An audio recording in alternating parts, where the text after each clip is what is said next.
नमस्कार, मैं हूं नवेद और दमदार 10 में स्वागत है आपका। कोरोना की दूसरी लहर के बाद दुकान, दफ्तर, कारखाना, जिम, रेस्टोरेंट, पार्क सब कुछ खुल गया, लेकिन स्कूल कब खुलेंगे, ये सवाल बच्चे और उनके पेरेंट्स के मन में हर रोज उठता है।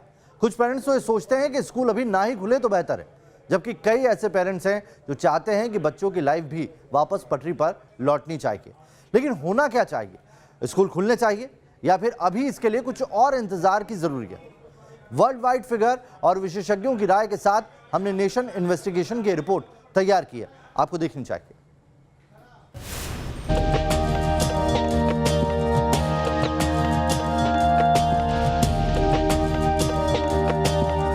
हमारे और आप जैसे बड़े इन तस्वीरों के पीछे का एहसास शायद महसूस ना कर पाएं, क्योंकि स्कूल के दिनों में हमने कभी 1.5 साल का वो लंबा फासला नहीं देखा जब हमारे स्कूल के दोस्त हमसे ना मिले हों।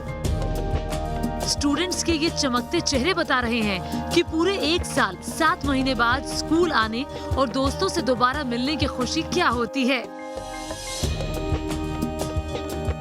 लेकिन अब फिर वो दौर लौटने वाला है जब स्कूल के आसपास बच्चों का शोर सुबह और दोपहर दोनों वक्त फिर से सुनाई देगा।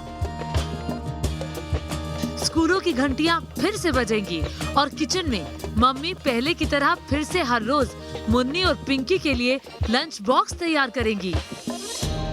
दरअसल कोरोना महामारी की शुरुआत से यानी मार्च 2020 से ही देश भर के स्कूल बंद है।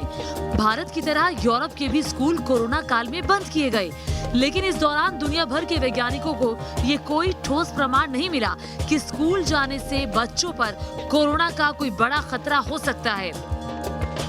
अब सवाल है कि क्या स्कूलों को पहले की तरह खोल देना चाहिए या फिर एहतियात अभी और इंतजार करने को कह रहा है। सबसे पहले ये देखिए कि देश के अलग अलग राज्यों में स्कूल खोलने को लेकर क्या फैसला हुआ है। महाराष्ट्र में 8वीं से 12वीं तक के स्कूल 15 जुलाई यानी गुरुवार से खुल गए। उत्तर प्रदेश में स्कूल 1 जुलाई से ही खुल गए, लेकिन फिलहाल सिर्फ टीचर और नॉन टीचिंग स्टाफ को ही स्कूल आने की इजाजत मिली है। मध्य प्रदेश में 11वीं और 12वीं क्लास के लिए स्कूल 26 जुलाई से खुल जाएंगे। हरियाणा में 9वीं से लेकर 12वीं के स्कूल 16 जुलाई से खुल जाएंगे। इसके बाद 23 जुलाई से 6ठी से लेकर 8वीं तक की क्लास के लिए स्कूल खोल दिए जाएंगे। बिहार में 12 जुलाई से ही 11वीं और 12वीं के साथ साथ डिग्री कॉलेज और प्राइवेट यूनिवर्सिटी 50% क्षमता के साथ खोल दिए गए हैं। चंडीगढ़ में 19 जुलाई से 9 से लेकर 12वीं तक के स्कूल खोले जाएंगे। गुजरात में 12वीं के स्कूल, कॉलेज और तकनीकी संस्थान 15 जुलाई यानी गुरुवार से 50% उपस्थिति के साथ खुल गए। मतलब ये कि देश के ज्यादातर राज्य स्कूलों को खोलने की ओर कदम बढ़ा रहे हैं और आने वाले दिनों में नियम और शर्तों के साथ स्कूल खुल भी जाएंगे। लेकिन सवाल है कि बच्चों को स्कूल भेजे जाने को लेकर मम्मी पापा के मन में क्या चल रहा है। दूसरे शहरों की तरह दिल्ली के ज़्यादातर पेरेंट्स यही सोच रहे हैं कि स्कूल खुलने पर वह अपने बच्चों को स्कूल भेजें या नहीं, क्योंकि कोरोना की तीसरी लहर का खतरा अभी ख़त्म नहीं हुआ है। पेरेंट्स को डर यह भी है कि ये स्कूल कहीं सुपर स्प्रेडर ना बन जाएं।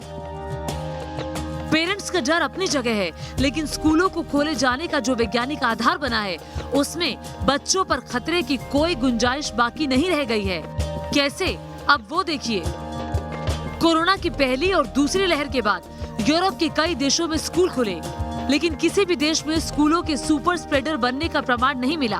कोरोना की जिस तीसरी लहर की बात की जा रही है उसमें बच्चों पर खतरा होगा, ये मेडिकल साइंस प्रमाणित नहीं कर पाया है। देश के सबसे बड़े सरकारी अस्पताल दिल्ली एम्स के डायरेक्टर भी कह चुके हैं कि भारत में स्कूलों को खोलने का वक्त आ गया है। I personally feel that we should work aggressively on schools opening because it has really affected the young generation in terms of the knowledge, and especially those who are marginalized and cannot go on to having the online classes. They are suffering. Schools also are useful because they help. Physical schools are useful because they help individuals to grow. You are able to interact. There is social interaction. There is other activities including sports, and that helps a lot in terms of development of a character of children. School क्यों खुलने चाहिए? अब उसका दूसरा वैज्ञानिक आधार देखिए। Delhi AIIMS ने world health organisation यानी WHO के साथ मिलकर सीरो सर्वे किया। ये सीरो सर्वे देश के 5 जगहों पर 15 मार्च से 10 जून के बीच हुआ। सर्वे का इलाका था दिल्ली के शहरी क्षेत्र, दिल्ली ग्रामीण क्षेत्र, गोरखपुर, भुवनेश्वर और अगरतला। इस सर्वे में शामिल बच्चों में 55.7% सीरो पॉजिटिविटी पाई गई, यानी इन जगहों पर 55% से ज्यादा बच्चों में कोरोना की एंटीबॉडीज पाई गई। मतलब ये कि 55% से ज्यादा बच्चों में कोरोना का संक्रमण तो हुआ, लेकिन किसी को पता नहीं लगा। बच्चों में कोरोना सीवियरिटी यानी वायरस का गंभीर खतरा भी नहीं देखा गया। इसी तरह का सीरो सर्वे मुंबई में बीएमसी ने भी करवाया। ये सीरो सर्वे 1 अप्रैल से 15 जून के बीच हुआ। इस सीरो सर्वे में 51.18% बच्चों में कोरोना की एंटीबॉडीज पाई गई। देखिए, एक पॉजिटिव पॉइंट मैं बताना चाहता हूँ इस दौरान के बच्चों में जो भी केसेस अभी दिखने को मिल रहे हैं, बाय गॉड्स ग्रेस रिकवरी बहुत अच्छी है। इवन डेल्टा प्लस वेरिएंट जो आइडेंटिफाई हुआ था, कर्नाटक में 2 केसेस आए थे और वेरी माइल्ड केसेस थे, सिम्टम्स थे, तो that is a good point कि रिकवरी अच्छी हो रही है। इतने लंबे समय तक स्कूल को बंद रखना भी बहुत मुझे नहीं लगता है कि एक बहुत सोचा समझा हुआ कदम होगा। स्कूल बंद होने के लंबे समय तक स्कूल क्लोजर के उसमें एक बहुत इंपॉर्टेंट मुद्दा ये भी है कि चाइल्ड का न्यूट्रिशन, क्योंकि बहुत सारे जो गरीब बच्चे हैं उनका मिड डे मील प्रोग्राम पे डिपेंडेंसी होती है और चाइल्ड लेबर को बढ़ावा मिलता है क्योंकि बच्चे घर में हैं, स्कूल नहीं जा रहे हैं, तो उस तरीके से चाइल्ड लेबर कहा जाता है कि सेक्सुअल एक्सप्लॉयटेशंस भी बढ़ जाते हैं। मतलब ये कि स्कूल बंद रहने और घरों में कैद रहने के बावजूद बच्चे कोरोना से महफूज नहीं रह पा रहे।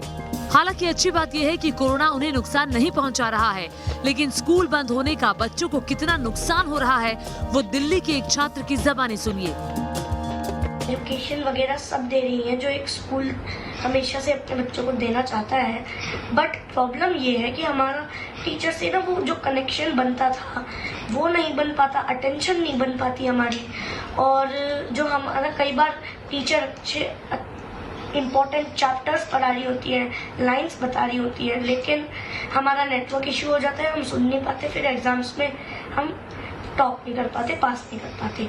दूसरी बात ये कि जो हमारे फ्रेंड्स हैं, हमारे गेम्स हैं, उन्हें मिस करते हैं। यहाँ पे गेम्स इतने वो मजा नहीं आता जो वहाँ पे आता है। दिल्ली में स्कूल खुलेंगे या नहीं, इसे लेकर सवाल सीएम अरविंद केजरीवाल से भी हुआ। जवाब क्या था, जरा वो सुनिए।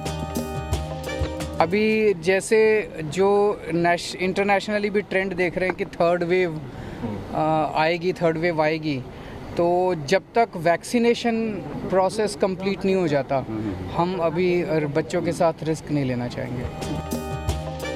दरअसल पिछले 1.5 साल से स्कूलों की ऑनलाइन क्लास हो रही है। इसके चलते स्टूडेंट्स का ज्यादातर वक्त स्क्रीन के आगे बीतता है। इससे बच्चों का मेंटल स्ट्रेस लेवल भी बढ़ रहा है।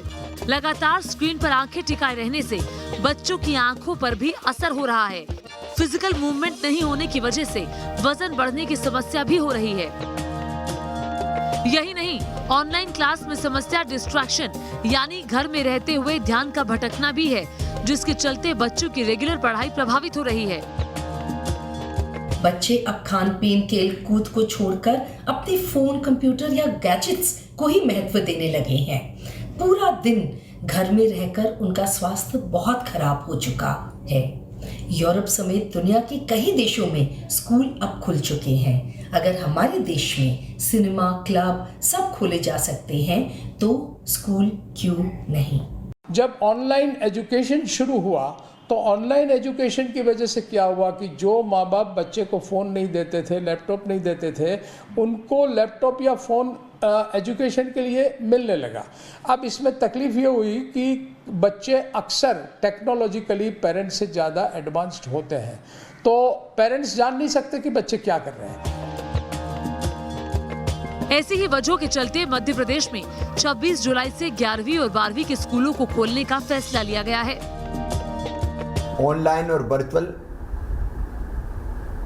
पढ़ाई एक्चुअल का विकल्प नहीं हो सकती।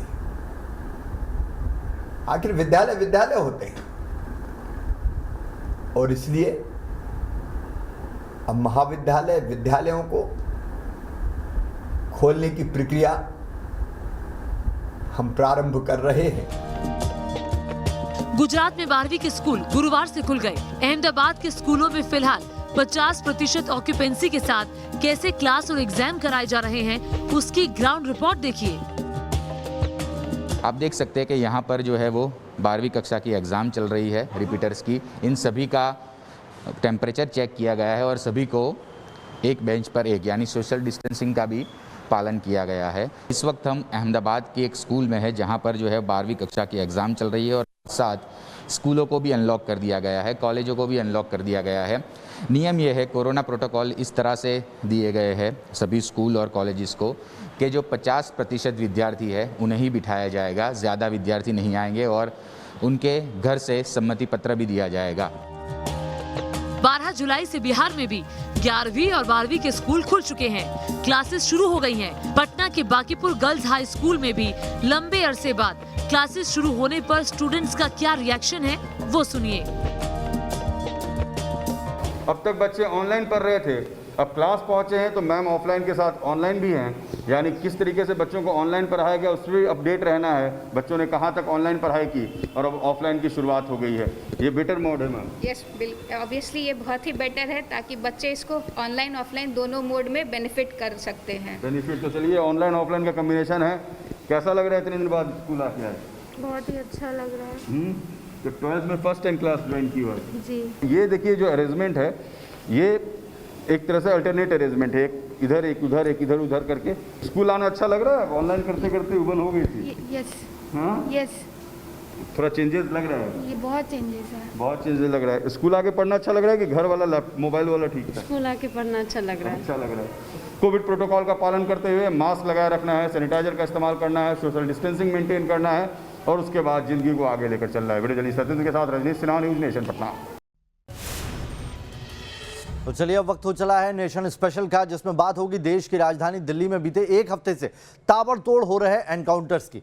इन मुठभेड़ों में खास बात यह है कि 1 दर्जन से ज्यादा बदमाशों के पैरों में गोलियां लगी हैं। दिल्ली पुलिस के इस अभियान को ऑपरेशन पंचर नाम दिया गया है। आखिर क्या है यह ऑपरेशन पंचर और अब तक कितने बदमाशों पर गिरी है इसकी गाज, देखिए खास रिपोर्ट में।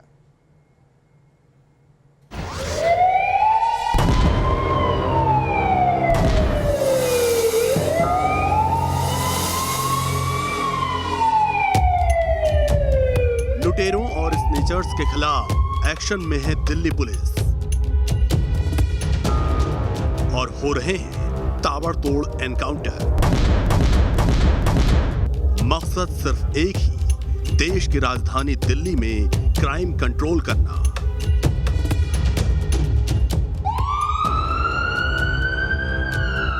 इसीलिए दिल्ली पुलिस की स्पेशल सेल लुटेरों और झपटमारों की धरपकड़ के लिए खास अभियान चला रही है जिसका नाम है ऑपरेशन पंचर। दिल्ली पुलिस का ऑपरेशन पंचर चालू है। दिन दहाड़े राजधानी में लूटपाट और स्नैचिंग जैसी वारदातों को अंजाम देने वाले बदमाश करीब करीब रोजाना लड़खड़ाते कदमों से जेल की सलाखों के पीछे जा रहे हैं। एक दो नहीं बल्कि पिछले कुछ समय में 1 दर्जन से ज्यादा कुख्यात झपटमार लुटेरे दिल्ली पुलिस से मुठभेड़ के बाद लंगड़े हो चुके हैं। दिल्ली पुलिस के ऑपरेशन पंचर से स्नेचरों में खलबली मच चुकी है। एनसीआर के बदमाश भी दिल्ली की सीमा में घुसने से कतरा रहे हैं। बीते 7 दिनों में दिल्ली पुलिस की स्पेशल सेल अलग अलग जगहों पर 9 एनकाउंटर कर 16 बदमाशों के पैरों में गोलियां मारकर उन्हें जख्मी कर चुकी है।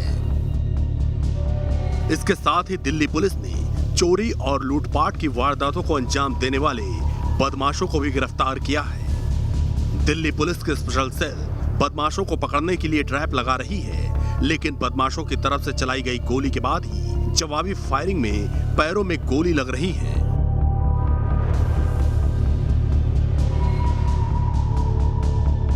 दिल्ली पुलिस की सख्ती के पीछे सबसे बड़ी वजह है लॉकडाउन खुलते ही लूट और झपटमारी की वारदातों में इजाफा होना।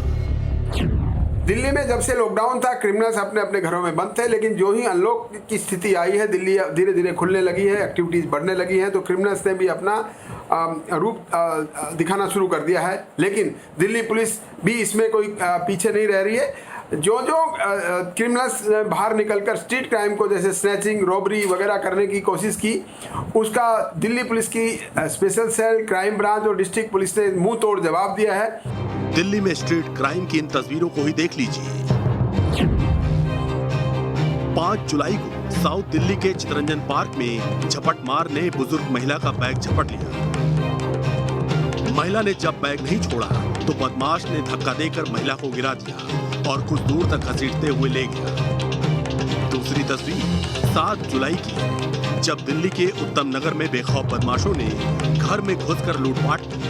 सीसीटीवी फुटेज में साफ देखा जा सकता है कि किस तरीके से बदमाशों ने घर में मौजूद बच्चों को भी बंधक बना रखा था।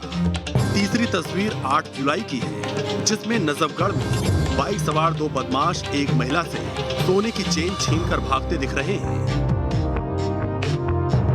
देखा आपने कैसे बेखौफ बदमाश दिल्ली में एक के बाद एक वारदातों को अंजाम दे रहे हैं।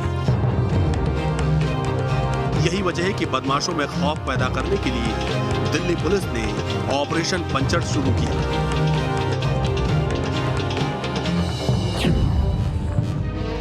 दिल्ली पुलिस के नए पुलिस कमिश्नर ने झपटमारों और लुटेरों से सख्ती से निपटने के आदेश दिए तो बदमाशों पर दबिश बढ़ी और एनकाउंटर का सिलसिला भी शुरू हो गया। दिल्ली पुलिस के एक डोजियर में अब इन झपटमारों की पहचान हुलिया के साथ ही पैरों में गोली का निशान भी होगा। ये निशान जिंदगी भर के लिए कानूनी रिकॉर्ड में मुहर का काम करेगा।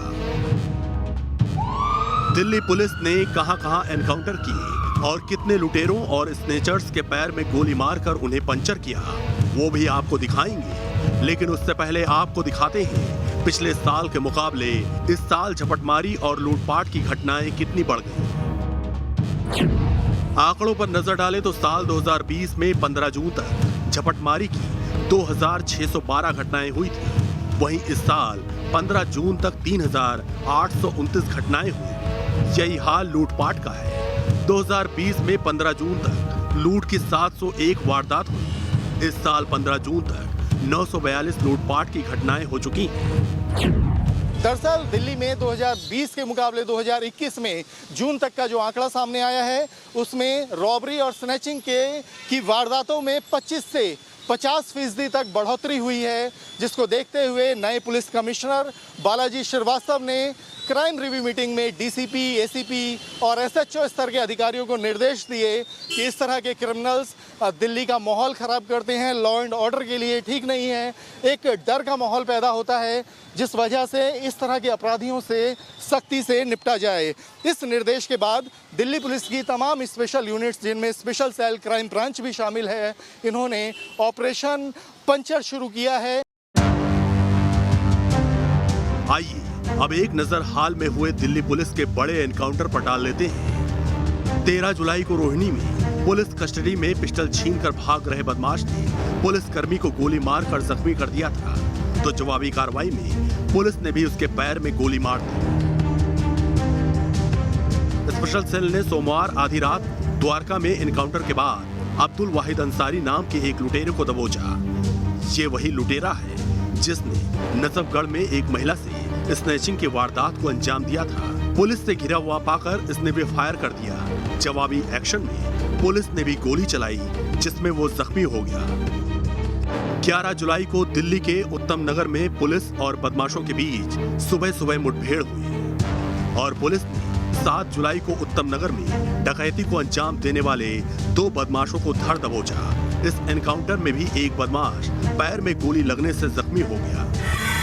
जो ही वो उनको पकड़ने लगे तो पुलिस को लगा कि उनके ऊपर फायरिंग कर रहे हैं क्रिमिनल्स जिनको पकड़ना है, तो जो फायरिंग करते वक्त पुलिस को अपनी आत्मरक्षा में गोली चलानी पड़ी, वो एक अहम मुद्दा है। और ये कोई जो आपने ऑपरेशन पंचर बताया, कोई पुलिस जानबूझकर किसी को गोली नहीं मारती है। जो ही पुलिस के ऊपर ये क्रिमिनल हावी होते हैं, अटैक करते हैं, तो पुलिस अपनी आत्मरक्षा में गोली चलाकर उनको पकड़ने की कोशिश करती है। दिल्ली में हो रहे एनकाउंटर के ट्रेंड को देखें तो पिछले पुलिस आयुक्तों के कार्यकाल में जहां कुख्यात बदमाशों के एनकाउंटर के दौरान पैर में गोली मारी जा रही थी, वहीं अब क्राइम कंट्रोल का ये तरीका स्नैचर्स और रॉबर्ट्स के लिए भी अपनाया गया है, क्योंकि दिल्ली में बढ़ते स्ट्रीट क्राइम पर अंकुश लगाना पुलिस के लिए बड़ी चुनौती बन चुकी है। साल 2011 में दिल्ली में 1476 लोगों से स्नैचिंग की वारदात हुई, यानी हर 6 घंटे में एक शख्स स्नैचर का शिकार बना। लेकिन 10 साल बाद के जो आंकड़े हैं उसके मुताबिक हर घंटे एक शख्स स्नैचिंग का शिकार हो रहा है। साल 2011 में रॉबरी की 562 घटनाएं हुई, यानी 2 दिन में लूट की 3 वारदात। लेकिन 10 साल बाद भी हालात नहीं सुधरे। अब हर 4 घंटे में लूट की 1 वारदात हो रही है। स्ट्रीट क्राइम के इन्हीं आंकड़ों ने दिल्ली पुलिस की सिरदर्दी बढ़ा दी है। यही वजह है कि डिस्ट्रिक्ट लेवल पर भी पुलिस झपटमारों का एनकाउंटर करने से गुरेज नहीं कर रही। हालांकि दिल्ली पुलिस कमिश्नर बालाजी श्रीवास्तव ने एक तरफ जहां बदमाशों को पकड़ने के लिए कहा है, तो वहीं दूसरी तरफ सड़क पर पुलिस की मौजूदगी बढ़ाने के निर्देश भी दिए हैं। उनका मानना है कि सड़क पर जब पुलिस की मौजूदगी बढ़ेगी तो ऐसे अपराधों में कमी आएगी। दिल्ली से अवनीश चौधरी के साथ टीम न्यूज़ नेशन। तो चलिए अब वक्त हो चला अच्छी खबर का। अच्छी खबर में मथुरा के रहने वाले तीरंदाज अमित कुमार की बात करेंगे, जो जबलपुर में ट्रेनिंग के बाद पोलैंड में भारत का परचम लहराने को तैयार है।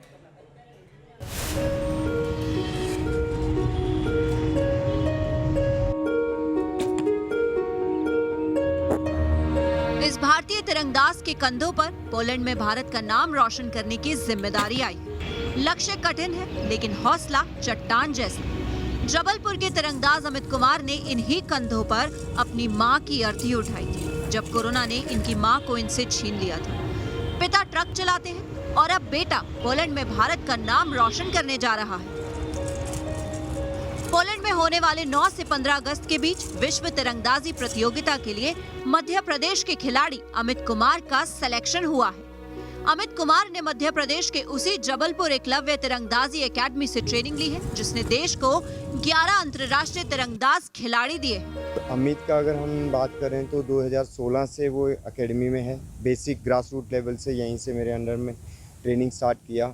उसके बाद 2018 में उसने मिनी नेशनल में इंडिविजुअल गोल्ड जीता था और मिक्स टीम स्पर्धा में भी सिल्वर मेडल था। देखिए लगभग हम 8 से 10 घंटे डेली प्रैक्टिस करते हैं। मॉर्निंग 5:45 से हमारा फिजिकल ट्रेनिंग स्टार्ट होती है। उसी के साथ फिर हम टेक्निकली 8:30 से स्टार्ट करते हैं, लगभग 12 बजे तक है, और फिर 3 से लेकर शाम को 7 बजे तक। जबलपुर एकलव्य तीरंदाजी एकेडमी में अमित 2016 से ट्रेनिंग ले रहे हैं और कई चैंपियनशिप में देश भर में अपनी एकेडमी का नाम रोशन किया है। तीरंदाजी के लिए नेशनल गेम्स में एमपी को अब तक 2 बार गोल्ड मेडल दिलवा चुके हैं। भारतीय तीरंदाजी टीम में चयन होने पर प्रदेश की खेल और युवा कल्याण मंत्री यशोधरा राजे सिंधिया ने अमित कुमार को बधाई दी।